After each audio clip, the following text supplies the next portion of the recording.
But Crescent City is probably a hard no, and that, my friend, is logic. This one has probably gotten a few gasps, as well as a couple of y'all are probably typing some hate comments. But hear me out. Oh, I know that book. I've heard of that title before, and I just kind of like walk away and like never turn back. Yeah, that's where I'm at with this book. 99.9999. A hard pass? Just get to the point. Like, I do not care. Just get to the point. Uh-oh.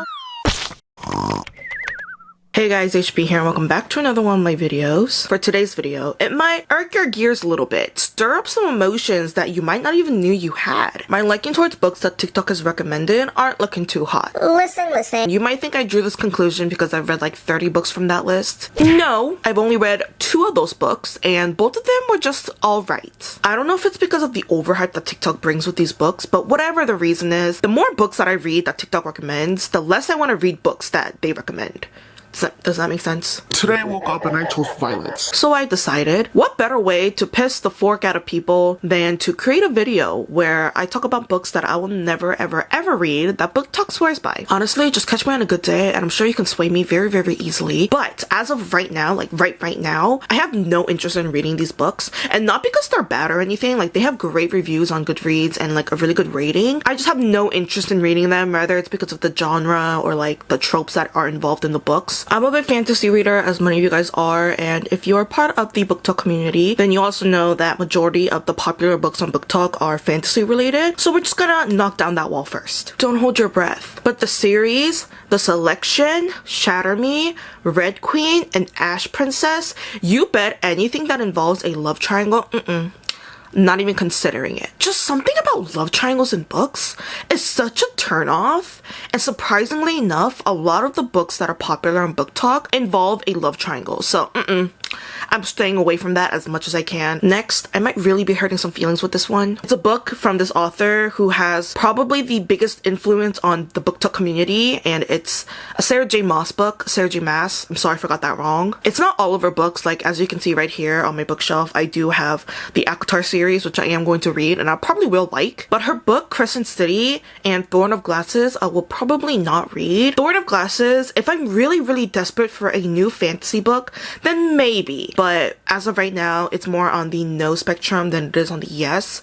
But Crescent City is probably a hard no. I don't know. I'm not really interested in reading it. Like, I know a lot of people love it, but nothing about the book like speaks to me. Whenever I see it, it's just dead silent. So I'm gonna take that as a sign that I should probably give up the book to someone else who will probably really enjoy it, and that, my friend, is logic. The next 2, I actually had no idea they're written by the same authors until I was doing a little bit of research like an hour ago. And I also have no idea what the book's about. Like, that's how uninterested I am in reading them. And that's The Song of Achilles as well as Cersei. This one has probably gotten a few gasps, as well as a couple of y'all are probably typing some hate comments. But hear me out. These books have 2 of the genres that I just have no interest in reading, and that is historical fiction as well as mythology. Don't even waste your time on recommending me books with these genres in them, because I will not even look at the back of the book to like read the synopsis, because I have no interest like whatsoever. All I know about these 2 books is they both involve Greek mythology, which I have zero knowledge about. I'm sure these books are great. They have a really big popularity on Booktok, just not something I'm interested in reading, which leads me into another very popular book,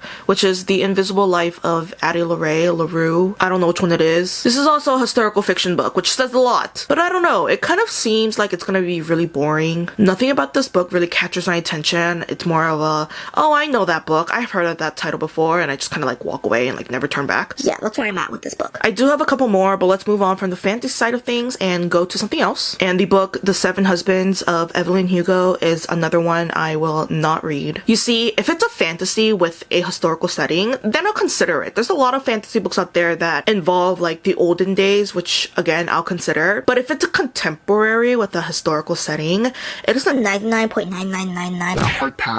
This has over a 4.4 rating on Goodreads, as well as over 700,000 reviews. So I'm sure the book is amazing, but I know if I read this book, my lack of interest will make me reread the sentence over and over again, because the words will just go flying out of my brain the moment I read it. I don't know where it's gonna go, I don't know who it's going to, but I'll probably not remember a single thing that happens in that book. Another hard pass is gonna be One of Us is Lying. I do not have the patience to sit through a mystery book, a suspenseful book, without spoiling it for myself, which is not a big deal because I love spoilers. I love knowing the end results or like like all of the plot twists. So that way when I'm watching the movie or like reading the book, I can look at the small details and what's leading up to it. I love it. I love doing that. But maybe it's because I had a really bad experience with my first mystery book.